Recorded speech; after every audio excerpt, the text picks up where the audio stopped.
वीरेंद्र सिंह के पार्टी छोड़ जाने के बावजूद अभी भी उचाना में बीजेपी हताश नहीं है, निराश नहीं है, बल्कि वो नई रणनीति पर काम कर रही है और उसकी रणनीति ये बता रही है कि वो दुष्यंत चौटाला और ब्रिजेंद्र दोनों का ही यहाँ पर खात्मा करना चाहती है, दोनों को ठिकाने लगाना चाहती है। यही वजह है कि बीजेपी ने उचाना में इस बार बिल्कुल अलग तरह की रणनीति को आगे बढ़ाने का काम किया है। बीजेपी की तरफ से अभी देवेंद्र अत्री ही सबसे बड़े चेहरे के तौर पर नजर आ रहे हैं। देवेंद्र अत्री अपनी पार्टी की कसौटी पर खरा उतर रहे हैं और वो पार्टी के जनाधार को बढ़ाने के लिए लगातार फील्ड में उतरे हुए हैं। बहन मिलन समारोह के जरिए एक बार फिर से देवेंद्र अत्री ने साबित कर दिया है कि वो अपने इलाके में सभी वर्गों का समर्थन और आशीर्वाद हासिल कर रहे हैं और उनके हर प्रोग्राम में आने वाली भारी भीड़ भी इस बात की गवाह बन रही है कि इस बार उचाना में बिल्कुल अलग माहौल है। देवेंद्र अत्री के इस बहन मिलन समारोह में कितनी संख्या में महिलाओं ने भागीदारी की, आप जरा खुद ही इसको गौर से देखिए।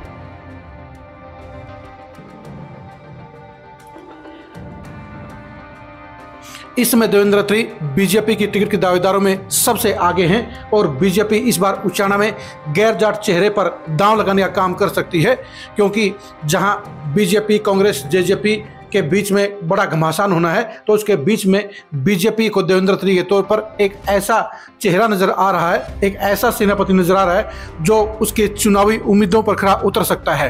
क्योंकि जहां ब्रिजेंद्र सिंह कांग्रेस की तरफ से प्रत्याशी होंगे तो दुष्यंत चौटाला भी चुनाव पक्का लड़ेंगे। इनेलो की तरफ से भी अभय सिंह चौटाला चुनावी मैदान में उतर सकते हैं। ऐसे में आम आदमी पार्टी के प्रत्याशी की घोषणा के बाद उचाना में एक ऐसा माहौल बन जाएगा जिसमें बीजेपी अपने 45,000 वोटों के बलबूते पर एक बड़ा उलटफेर भी कर सकती है। जिस तरह से देवेंद्र अत्री को गैर जाटों के साथ साथ जाट वोटरों का भी असरदार जन समर्थन मिल रहा है, उससे जाहिर हो रहा है कि कहीं न कहीं उचाना में इस बार अलग खिचड़ी पक रही है। ये बात सच भी है कि उचाना के लोग ना तो ब्रिजेंद्र सिंह को चाहते हैं और ना ही दुष्यंत चौटाला को चाहते हैं। दुष्यंत चौटाला के प्रति सबसे बड़ी नाराजगी है, लेकिन सांसद के तौर पर ब्रिजेंद्र सिंह भी उचाना की जनता की उम्मीदों पर खरा नहीं उतरे। अब दोनों ही नेता अपने प्रति फैली नाराजगी को कम करने के लिए फील्ड में लगातार घूम रहे हैं, गांव-गांव दस्तक दे रहे हैं, घर घर घूम रहे हैं, लेकिन इसके बावजूद अभी भी माहौल उनके पक्ष में नहीं हो रहा है। ब्रिजेंद्र सिंह को बेशक इस बात का फायदा है कि वो कांग्रेस पर आ गए हैं और बीजेपी को हराने के लिए काफ़ी लोग ब्रिजेंद्र सिंह को उसी तरह से वोट दे सकते हैं जिस तरह से लोकसभा के चुनाव में उन्होंने जयप्रकाश को देने का काम किया था। अगर कांग्रेस की तरफ से दूसरा कोई प्रत्याशी आ जाता है, यानी वीरेंद्र घोगड़िया आ जाता है या संडील आ जाते हैं, तो उन हालात में वो ब्रिजेंद्र सिंह से 20-30 हज़ार वोट ज़्यादा भी हासिल कर सकते हैं। जी हाँ, ये सही बात है कि उचाना में हालात मजबूरी के तौर पर ब्रिजेंद्र सिंह को जिताने का काम कर सकते हैं, चॉइस के तौर पर ब्रिजेंद्र सिंह नहीं है।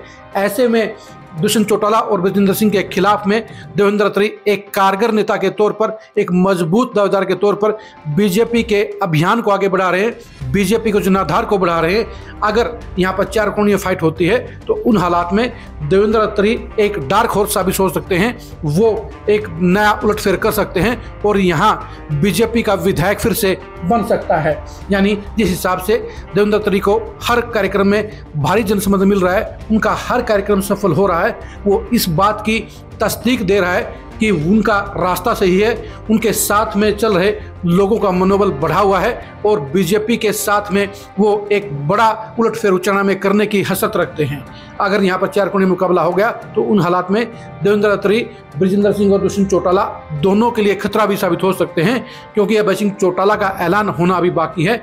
उनके चुनाव लड़ने के बाद यहाँ पर एक एक वोट के लिए लड़ाई होगी और उन हालात में बीजेपी का पक्का वोट बैंक उचाना के इतिहास में एक नया परिणाम भी दर्ज कर सकता है। देवेंद्र त्रिकी ने बहन मिलन समारोह के जरिए एक बार फिर से दिखा दिया है कि महिलाओं में उनकी बड़ी पैठ है। महिलाएं उनको आशीर्वाद और समर्थन दे रही हैं और इन हजारों महिलाओं का ये समर्थन ही देवेंद्र त्रिकी के अभियान को मजबूत करने का काम कर गया है, उनको एक नए मुकाम पर पहुंचाने का काम कर गया है। यानी अब देवेंद्र त्रिकी ही उचना हलके में बीजेपी के टिकट के इकलौते और सबसे मजबूत दावेदार के तौर पर साफ तौर पर नजर आ रहे हैं। उचाना में ब्रजेंद्र सिंह दुष्यंत चौटाला के बीच होने वाले घमासान को जानने के लिए आप खरी खरी न्यूज के साथ बने रहिए। उचाना में देवेंद्र त्रिकी की सियासी मुहिम के परिणाम को जानने के लिए भी आप खरी खरी न्यूज के साथ बने रहिए। उचाना में अभय सिंह चौटाला के प्रत्याशी की घोषणा और उसके प्रभाव को जानने के लिए भी आप खरी खरी न्यूज के साथ बने रहिए। उचाना में इस बार होने वाले बड़े उलटफेर की संभावनाओं को समझने और जानने के लिए भी आप खरी खरी न्यूज के साथ बने रहिए। आप हमारे फेसबुक पेज को फॉलो कीजिए, आप हमारे यूट्यूब चैनल को सब्सक्राइब कीजिए। नमस्कार।